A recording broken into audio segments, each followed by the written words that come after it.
श्याम बहुत बड़ा आदमी था। उसके माता पिता उसे बचपन में ही छोड़ गए थे। रामदास के घर उसकी पत्नी और उसकी एक 22 वर्ष की बेटी थी। श्याम अपनी पत्नी शीला और अपनी बेटी सुमन से बहुत प्यार करता था। श्याम बहुत ही रंगीला किस्म का आदमी था। उसके सिर पर हमेशा सेक्स का भूत सवार रहता। सेक्स के भूत के कारण श्याम रोज ऑफिस से जल्दी आ जाता और जल्दी से खा पी कर अपनी पत्नी के साथ रोमांस में जुट जाता। सुमन बहुत ही शर्मीली स्वभाव की लड़की थी। 22 वर्ष के होने के बावजूद भी अभी तक उसका कोई बॉयफ्रेंड नहीं था। उसका पिता श्याम कभी कभी उसकी माँ को उसके सामने ही किस करने लगता था। अपने पिता की हरकतों को देखकर सुमन भी रोमांस से भर जाती थी। उसका दिल भी सेक्स करने को कहता, लेकिन अपने शर्मीले स्वभाव के कारण वह अभी तक सेक्स के सुख से वंचित थी। एक दिन अचानक ही शीला के पिता की तबीयत कुछ ज़्यादा खराब हो गई। शीला के कहने पर श्याम उसे उसके मायके छोड़ने चला गया। मायके में पिता की हालत देखकर शीला ने श्याम से कहा कि आप घर चले जाइए। सुमन कॉलेज से आएगी तो घर पर अकेली रहेगी। जवान लड़की का घर पर अकेले रहना ठीक नहीं। शीला को मायके छोड़कर श्याम वापस घर चला आया। सुमन जैसे ही कॉलेज से घर आई तो वह माँ के बारे में पूछने लगी। श्याम ने सुमन को सब बताते हुए कहा कि चिंता मत करो, सब ठीक हो जाएगा। तुम्हारी माँ 1 सप्ताह में वापस आ जाएगी। सुमन रोते हुए पिता के गले लग गई। सुमन के गले लगते ही श्याम को एक अजीब सा एहसास हुआ। उसके अंदर का सोया हुआ सेक्स का भूत जाग उठा।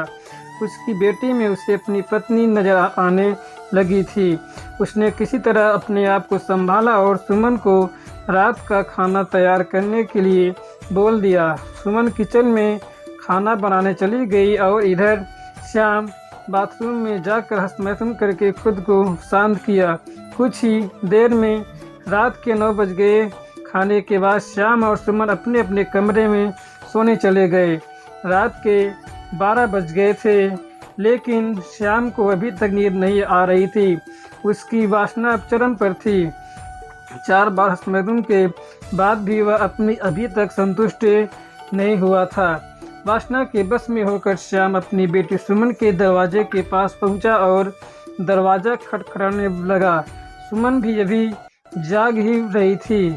उसने तुरंत दरवाज़ा खोला। श्याम को आधी रात में अपने कमरे में देखकर सुमन डर गई। वह पूछने लगी, पापा आपको कुछ चाहिए क्या? श्याम कुछ जवाब देने की बजाय दरवाजे की कुंडी लगा दिया। यह देखकर सुमन और भी डर गई।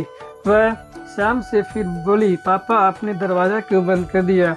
श्याम चुपचाप कमरे की लाइट बंद कर दिया और सुमन से बोला, देखो सुमन, तुम डरो मत, मैं तुम्हें कुछ नहीं करूँगा, बस मैं तुम्हारे साथ सेक्स करूँगा।